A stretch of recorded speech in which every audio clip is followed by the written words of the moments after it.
బాగా అనిపించింది. గోపీచంద్కి మంచి కంబ్యాక్ ఇచ్చిన మూవీ అండ్ సాంగ్స్ చాలా బాగున్నాయి. బీజిఎం అయితే చాలా చాలా బాగున్నాయి. సిచ్యువేషన్ కి తగ్గట్టుగా బీజిఎం అనేది బాగా పెట్టారు. అండ్ ఫెస్టివల్ శివరాత్రి రోజు ఇలాంటి చాలా బాగా అనిపించింది. క్లైమాక్స్ చాలా బాగుంది. కామెడీ ఉంది. ప్రతి ఒక్కరూ ఫ్యామిలీతో వెళ్ళి ఎంజాయ్ చేసే మూవీ. అంటే స్కందలాగా ఉంది అంటారు అనుకోండి మళ్ళీ.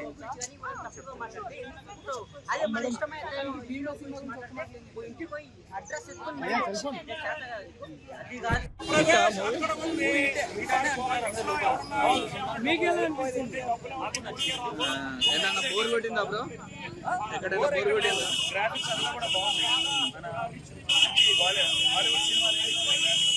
గోపిచంద్ ఫ్యాన్స్ చాలా కాలం నుంచి ఒక సాలిడ్ హిట్ కి వెయిట్ చేస్తున్నారు. హిట్ అనుకోవచ్చు ఇది వాళ్ళకి. నెక్స్ట్ స్ట్రీట్ నాకు తెలిసి ఒక 3-4 అవుతాయి. ప్రభాస్తో కూడా ఉంది కదా పోస్టర్. Street start. మీరు గోపిచంద్ ఫ్యానా మీరు? నేనా? డబుల్ రోల్ ఎలా ఉంది బ్రో? సస్పెన్స్ ఉంది. సో ఫ్యామిలీ ఆడిస్తే అందరూ చూడొచ్చు, యూత్ కానీ అందరూ చూడొచ్చు. సో ఓవరాల్ హిట్ కొట్టారా గోపిచంద్ గారు? Comeback hit. ఎలా అనిపించింది? మీకు ఏం నచ్చిందండి ఎక్కువ మూవీలో? క్లైమాక్స్ బాగా నచ్చింది. అంటే నెగిటివ్స్ ఏం లేవా? ఎలివేషన్ బాగుంది, బీజిఎం బాగుంది, స్టోరీ బాగుంది. బాగుంది, చాలా బాగుంది. పోలీస్ క్యారెక్టర్ బాగా సెట్ అయింది. మనకు చాలా అంటే చాలా బాగా నచ్చింది అన్న. అంటే గోపిచంద్ అన్న యాక్టింగ్ తిరిగి తీసేసిన అంటే ముందు వర్షం ఆ సినిమాలో విలన్ గా ఎట్లయితే చూసి ఎలా అయితే క్యారెక్టర్ ఇంపాక్ట్ చేసిందో ఈ సినిమాలో హీరోగా కూడా చాలా అంటే చాలా బాగా ఇంపాక్ట్ చేసిందన్న. ఒక మంచి కామెడీ ఉందన్న. అదే స్టార్టింగ్ ఫస్ట్ హాఫ్ అంతా కామెడీ కొన్ని సీన్స్ బాగా అనిపించింది. కానీ ఉంటదన్న తర్వాత ఇంటర్వెల్ తర్వాత ఫైటింగ్లు ఊరమ్మ ఫైటింగ్లు అన్ని ఈ సినిమాలో చూస్తామన్న. చాలా అంటే చాలా బాగుంది. ఒక డిఫరెంట్ అన్న, డిఫరెంట్ కాన్సెప్ట్ అన్నమాట, డిఫరెంట్ స్టోరీ.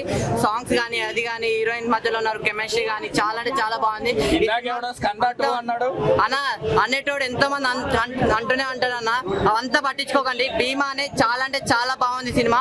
ఈ సినిమాలో ఏమేమి ఉన్నాయి తెలుసా? కామెడీ ఉంది, ఎంటర్టైన్మెంట్ ఉంది, రొమాన్స్ ఉంది, మిస్టరీ ఉంది, ఫైట్. లీడ్ క్యారెక్టర్ అందరూ టీ తాగుతా ఉంటారు ప్రతిసారి. సినిమా కథ దాంతో స్టార్ట్ అయ్యి దాంతో ఎండ్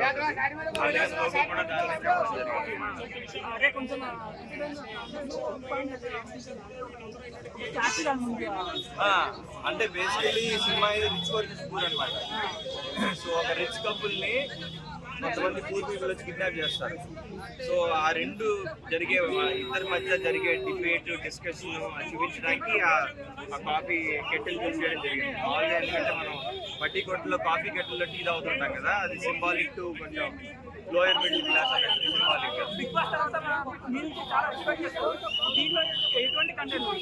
అంటే ఇది నేను యాక్చువల్లీ బిగ్ బాస్ ముందరే యాక్సెప్ట్ చేయడం జరిగింది సినిమాని.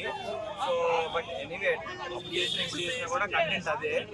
దీని నుంచి ఏం ఎక్స్పెక్ట్ చేస్తారంటే నేను నా స్క్రీన్ ప్రెజెన్స్ ఎలా ఉంటుంది, నేను ఎలా యాక్ట్ చేస్తా, నా లవ్ సీన్స్ ఎట్లా వేస్తా, యాక్షన్ సీన్స్ ఎట్లా ఉంటుంది, నా స్క్రీన్ ప్రెజెన్స్ ఎట్లా ఉంటుంది.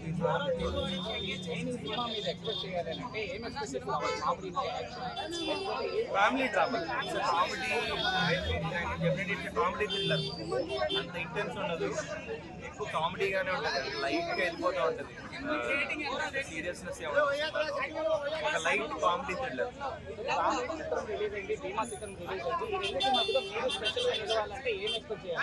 ఏమో అంటే మేము ట్రై చేసాం, మాకు ఒక ఐడియాతో. భయ్యా ఒకటే చెప్తాను భయ్యా, భీమా సినిమా గామి అటర్ ఫ్లాప్ అనుకున్నాను, భీమా సినిమా కూడా అటర్ ఫ్లాప్ భయ్యా. ఏం బాగాలేదు, మళ్ళీ చెప్తాను. ఒక గోపీచంద్ గారు పొరపాటు చేయట్లేదు, ఇద్దరు గోపీచంద్రులు భయ్యా. బాలే సినిమా బాలే, మొత్తం వరస్ట్ గా ఉంది. ఒక స్క్రీన్ ప్లే లేదు, సేమ్ ఇదే చూసాను భయ్యా. అయిపోయింది, నేను చూస్తాం, బయటకు వచ్చాం బోర్ కొట్టి. అర్థమైందా? సినిమా మధ్యలో చూస్తాను భయ్యా, వేస్ట్ భయ్యా. ఏది నచ్చలేదు నాకు, ఏది నచ్చలేదు. ఇంకోటి చెప్తాను కదా, సో కామెడీగా ఉన్నాను. అదే ఫస్ట్ హాఫ్ వెన్నెల కిషోర్ గారు కామెడీ చాలా బాగుందండి. వెన్నెల కిషోర్ గారు గురువు గారు స్టేట్మెంట్ ఇవ్వడం కరెక్ట్ కాదు కదా, అసలు బాగలేదనే స్టేట్మెంట్. అయితే ఇప్పుడు మీకు ఏం కావాలి? బాగుందని కావాలి, బాగాలేదని కావాలా? చెప్తున్నా, వెన్నెల కిషోర్ కామెడీ బాగుంది, అర్థమైందా? ఒక పాయింట్. బీజిఎం బొక్క ఓకే ఓకేనా స్క్రీన్ ప్లే పెద్ద ఏం లేదు ఓకేనా 4 5ది స్టోరీయే లేదు రొటీన్ స్టోరీ ఓకేనా డ్యూ రోల్ అది ఎగ్జాక్ట్లీ భయ్య కరెక్ట్ గా చెప్పు ఇది ఒక స్కంద భయ్య ప్లీజ్ అసలు waste of time and waste of discussion భయ్య ఆ స్కంద మీద అన్న గోపీచంద్ అన్న సినిమా మీ వరకు నచ్చుతుంది అన్న ఇంకెవరికి నచ్చదన్న ఇంకా అంత మించి నేను ఏం చెప్పలేను అన్న థ్యాంక్ యూ